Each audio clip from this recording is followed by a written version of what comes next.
Hello guys, welcome to study with question. तो guys, आज हम करेंगे कोडिंग डिकोडिंग वाले क्वेश्चन जो हमारे हर गवर्नमेंट एग्ज़ाम में या हम कोई से भी सीबीटी एग्ज़ाम देते हैं उसमें पूछे जाते हैं।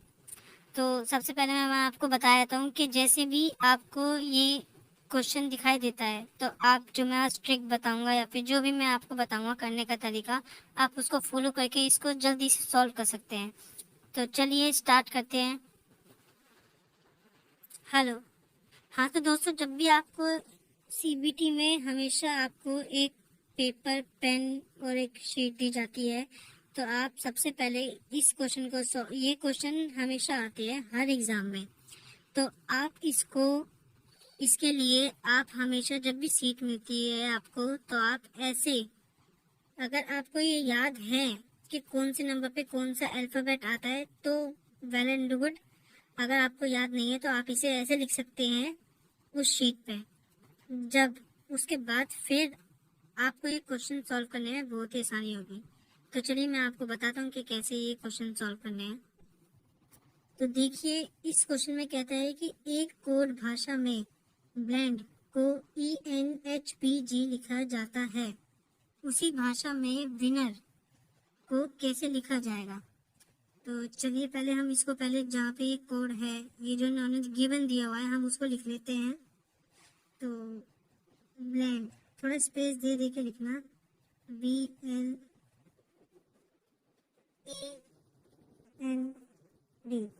ब्लेंड, और 2 लाइन छोड़ के हम इसको लिख लेते हैं, इसका कोड ENHPG।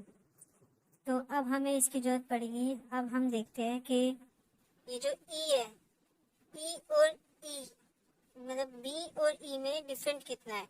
बी आता है दूसरे नंबर पे और ई आता है 5वें नंबर पे, मतलब +3 का डिफरेंस है।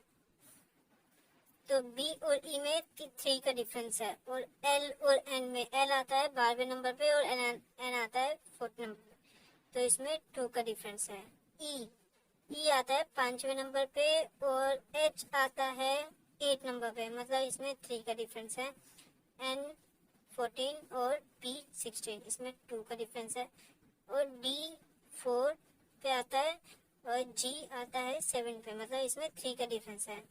तो ये चीज़ देखो आप, इस चीज़ में हमारी एक सीरीज चल रही होती है। इसमें कोडिंग लैंग्वेज को सॉल्व करने की यही एक वो है।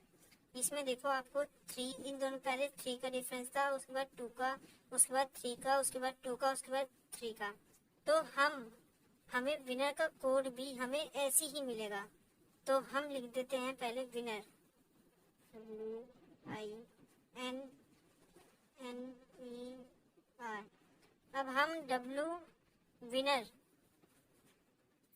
अब हम विनर का कोड निकालेंगे, सेम यही जितने डिफरेंस है उसी के थ्रू। तो चलिए अब देखते हैं इसमें विनर W में अगर हम उसके 3 आगे जोड़ते हैं तो उसका कितना डिफरेंस आएगा। उसमें जैसे ये आता है W 23 नंबर पे, तो इसमें हम 3 जोड़ देंगे तो इसका हो जाएगा 1 2 3 26 Z। अब आई में हमें 2 जोड़ना है, JK। और अब N में हमें जोड़ना है 3, N में 1 2 3, तो Q। और उसके बाद N में फिर 2 जोड़ना है हमें। अब 3 नहीं जोड़ना हमें। कई बार हम ये मिस्टेक करे थे कि हमने N के आगे नीचे Q लिख दिया, तो उसके आगे भी Q लिख देंगे। नहीं, इसमें जोड़ना है 2, तो हम N के बाद 2 देखेंगे, P। E में हमें 3 जोड़ना है, 1 2 3, मतलब H। R में हमें 2 जोड़ना है, R में 2, मतलब T। तो ये हमारा आंसर आ गया है। अब हम देख लेते हैं इसमें ZKQPT, हमारा फर्स्ट इज राइट आंसर। तो चलिए चलते हैं नेक्स्ट क्वेश्चन पे। तो जैसे कि सेकंड क्वेश्चन पे हम आ गए हैं। यदि किसी सांकेतिक भाषा में विजय को YAJIV लिखा जाता है तो उसी सांकेतिक भाषा में सुधा को कैसे लिखेंगे। ये क्वेश्चन बहुत आसान है, बस हमें इसमें क्वेश्चन को ध्यान से पढ़ना है और ये चीज़ें हमें देखनी पड़ती है ध्यान से। तो देखिए अब आपको विजय VIJAY,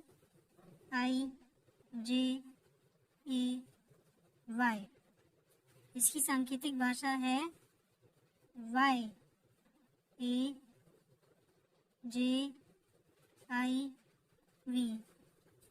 आप देख रहे हैं इस क्वेश्चन को, ये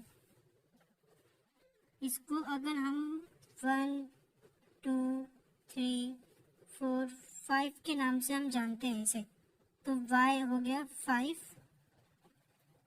A हो गया 4, ये J हो गया 3, ये हो गया 2, ये हो गया 1। मतलब इसमें इसका रिवर्स कर दिया गया है। तो हमें पूछा है सुधा का SUDHA,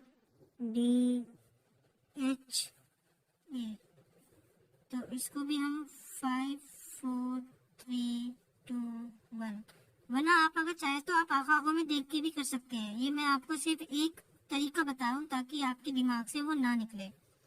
तो इसका हो जाएगा AHDUS, ये हमें ऑप्शन डी लग रहा है, तो ये सही है।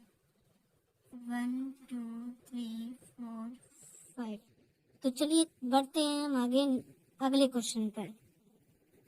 ये लीजिए नेक्स्ट क्वेश्चन है, यदि किसी सांकेतिक भाषा में वॉच को XBUDI लिखा जाता है तो उसी सांकेतिक भाषा में क्लॉक को कैसे लिखा जाएगा?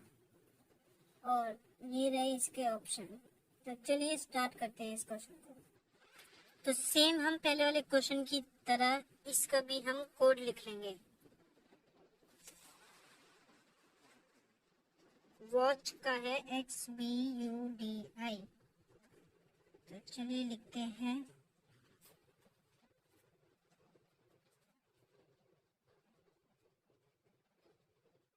वॉच का है XBUDI,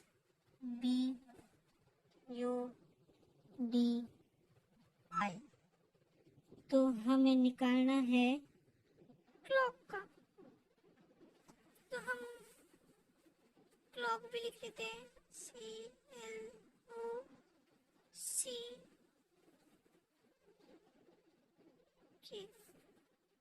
अब हम अल्फाबेट में देखते हैं। W आता है 23 पे और X आता है 24 पे, मतलब 1 का डिफरेंट है। तो इसमें हो गया +1 का डिफरेंस। A और B में भी +1 का है, T और U में भी +1 का डिफरेंस होता है, C और D में भी +1 का, H और I में भी +1 का। इसका मतलब हमें इसके अगले वाला लेटर को हमें लेना है। तो C के बाद आता है D, L के बाद आता है M, O के बाद आता है P, C के बाद आता है D, K के बाद आता है L। तो इसमें से देखते हैं DMPDL, ये है हमारा D। ओके, तो चलिए बढ़ते हैं नेक्स्ट अगले क्वेश्चन पे। तो ये लीजिए आ गए हम नेक्स्ट क्वेश्चन पे। यदि किसी सांकेतिक भाषा में कैट को 24 लिखा जाता है तो उसी भाषा में डॉग को कैसे लिखा जाता है? तो ये थोड़ा डिफरेंट क्वेश्चन है बट इंटरेस्टिंग बहुत है। इसको हम करेंगे जैसे कैट CAT। अब हम इनकी जो अल्फान्यूमेरिक वैल्यू होती है वो लिखेंगे। C की होती है 3, A की होती है 1 और T की होती है 20। तो अगर हम इनको प्लस कर देते हैं तो इसका टोटल बनता है 24, जो कि सही है। अब हमें इसी तरह सेम डॉग की निकालनी है। D की होती है 4, O की होती है 15 और G की होती है 7। सेम हम इन्हीं तरह इनको भी प्लस कर दे तो हम आ जाएगा 26। तो ये एकदम सही आंसर है। इसके ऑप्शन है ये रे, तो इसका आंसर है 26। ओके, तो चलिए बढ़ते हैं अगले क्वेश्चन पे। Last question but not the least. Okay, चलिए। यदि किसी सांकेतिक भाषा में फायर को, ओके, इसमें हर एक वर्ड का एक न्यूमेरिक वैल्यू दे रखी है, ठीक है। फायर को 2357 तथा मील को 8794 लिखा जाता है, तो उसी सांकेतिक भाषा में फेयर को कैसे लिख सकते हैं? चलिए, अगर हम इनको उतारते हैं नीचे, FIRE और मील MEAL, फायर को 2357, मील को 8794 अगर हम लिखते तो हमें फियर FEAR को क्या लिखेंगे? अगर क्वेश्चन को देखा जाए तो ये कोई अल्फान्यूमेरिक वैल्यू तो नहीं है, ये एक अल्फाबेट का एक इन्होंने कोड दे रखा है, तो हमें उसके हिसाब से ही इसमें लिखना पड़ेगा। जैसे इसमें F को 2 ही लिख रखा है, कोड दे रखा है, तो हम उसी लिखेंगे। E को यहाँ पे भी 7 लिख रखा है और यहाँ पे 7, मतलब यहाँ पर भी E की वैल्यू 7 ही होगी। E की वैल्यू यहाँ पे 3 है, तो हम भी 3 लिख देंगे। और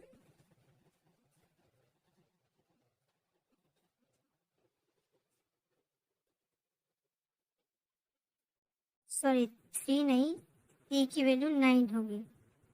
9, सॉरी मैंने गलती से उसकी वैल्यू, और R यहाँ पे 5। देखते हैं, ये ऑप्शन है 27195, यस, तो इसका आंसर यही है। Thanks for watching and keep supporting. Thanks.